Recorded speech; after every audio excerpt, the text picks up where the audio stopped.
Você acha que a resiliência nossa, ela é mais fraca hoje em dia?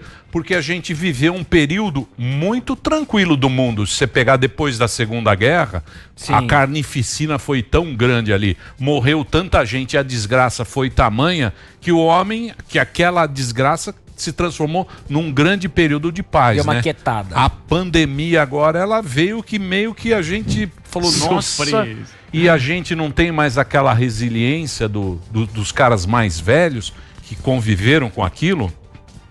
Emílio, historicamente, toda geração, ela diz que a nova geração ela é mais fraca, porque provavelmente no sentido de que o que os nossos avós enfrentaram foi muito mais difícil do que o que nós enfrentamos. E o que os nossos tetravós enfrentaram foi muito mais difícil do que os nossos avós enfrentaram. Porque o mundo, ele, diferente do que muita gente gostaria, o mundo, ele tem dores, angústias, problemas, tropeços, quedas. E o mundo, ele não nos deve nada. É uma coisa que minha mãe dizia. Minha mãe, que era professora de escola pública, ela falava, filho, o mundo não te deve nada. Foi uma coisa que ressoa na minha cabeça há muito tempo. O problema é que quando o mundo ele traz uma certa estabilidade emocional e ele permite que você tenha expectativas sólidas do que vai acontecer, então as pessoas quando pularam ondinha lá na praia na virada do ano, elas fizeram, bom, em 2020 eu vou ficar com a barriga tanquinho, eu vou entrar na academia, eu vou aprender uma nova língua, porque há muito tempo nós temos certas expectativas e essas expectativas são relativamente atendidas. E o que acontece numa pandemia é que isso é subvertido, isso é tirado de nós de repente. E esse susto a gente não tem faz tempo. Eu acho que essa é a questão. Se as pessoas hoje elas estão mais frágeis, acho que depende um pouco da perspectiva. Talvez sim. E em grande medida eu vejo isso em jovens, por exemplo, talvez por culpa mais de um arcabouço de educação do que do próprio jovem. Porque o jovem, por exemplo, que eu dei aula para ele muitos anos, né, em universidade boa de São Paulo, é um jovem que ouve desde que nasceu, você é especial. Veja que não é você é especial para mim, porque te amo e sou teu pai. Isso é bom, isso é importante. É você é especial, ponto. Você é especial porque é. E aí o pai diz, se você quiser ser alguma coisa, basta querer que você será. E aí o pai vai e fala, você pode ser tudo. E aí a sociedade, as tecnologias e por aí vai, dizem para esse jovem que se ele quiser alguma coisa é instantâneo, basta pedir no aplicativo. Basta você clicar que você tem. E essa é a cultura. E aí os professores não querem brigar com os pais. É muito interessante, Emílio, que você não sabe o tanto de pais de alunos de 20 anos de idade que iam falar comigo na faculdade porque o filho tinha reprovado. Com um papo do tipo, por que você reprovou meu filho? Então imagina, um sujeito com 20 anos de idade, né? Isso não foi incomum. Chegou a avó de um aluno para falar comigo. E aí, é claro, a direção da faculdade faz o quê? Ela está do lado dos pais. E aí o que acontece é que os professores não querem briga com os pais. Então os professores passam o aluno porque não querem treta. Você tem todo um sistema que está fazendo com que esses jovens cheguem no mundo emocionalmente despreparados. Que a questão é a seguinte, essa molecada é brilhante do ponto de vista intelectual. Sim. Brilhante. Muito mais do que as gerações anteriores. Só que o que acontece quando eles entram no mundo, o que eles ouvem desde que nasceram? Eles ouvem, você é especial, basta querer que você vai ter, não precisa esperar porque é rápido e tudo que você quiser você pode ser. Aí ele entra no mundo, ele entra numa empresa, ele vai trabalhar. E o que ele descobre, de repente? Ele descobre que ele não é especial, ele descobre que não pode ser tudo que ele quer, ele descobre que vai ter que esperar porque as coisas demoram e quando isso acontece, o mundo dele desmorona.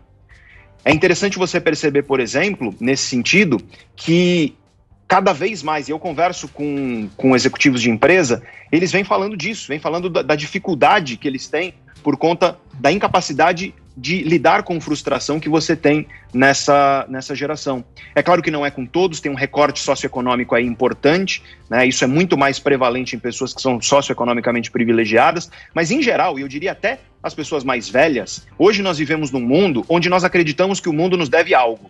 Para pensar, você está num restaurante, claro que na época em que podíamos estar em restaurantes de maneira livre, e aí você pergunta, tem Wi-Fi? E aí o sujeito fala, não.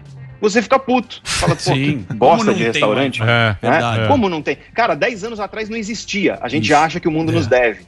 Isso está em todos nós, só que no jovem isso está um pouco mais intenso. Só que aí você culpa esse jovem que vem sendo educado dentro desse contexto, e aí o que acontece é que é uma geração brilhante intelectualmente, mas muito emocionalmente imatura.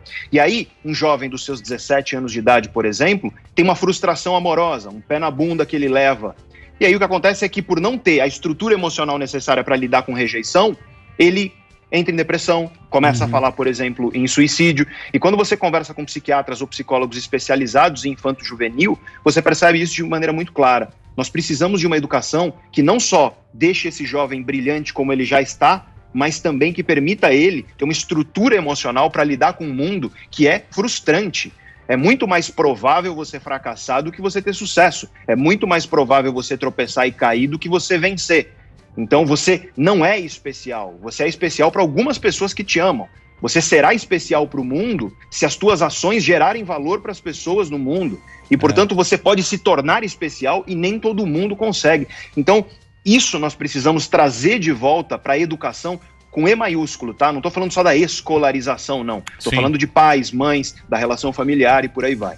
Porque, na verdade, né, os pais, acredito que os pais, eles dão um atalho, né? Um atalho pra felicidade, fica aquele negócio, tem que ser feliz, seu filho vai ser feliz. É uma geração que você não quer frustrar, né? Você não quer nem você se frustrar como pai e nem o teu filho. Isso. E você quer dar a senha do Wi-Fi? Professor? Complicado isso aí, hein? É muito complexo, porque você tem essa ideia de que o mundo nos deve algo, ela tá presente inclusive nos pais, porque os pais acham que o mundo lhes deve algo que é... Os pais acham que o mundo lhes deve filhos que não dão trabalho. Né? Então, isso é típico dos pais hoje em dia. E aí eles delegam o trabalho que dá você criar um filho para professor, para diretora da escola, para babá e por aí vai.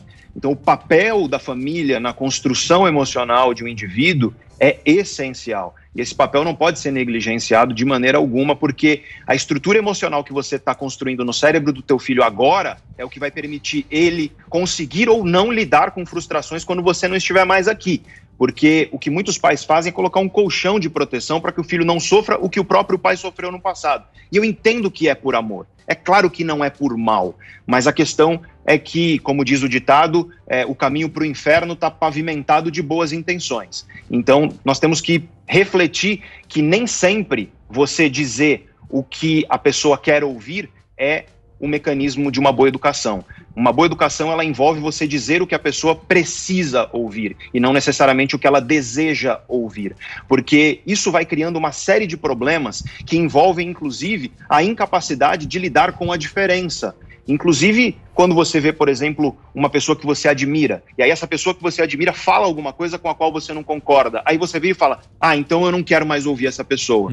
Se você for parar de ouvir todo mundo que fala alguma coisa que é contrário ao que você pensa, você vai viver numa bolha de autoafirmação extremamente limitada.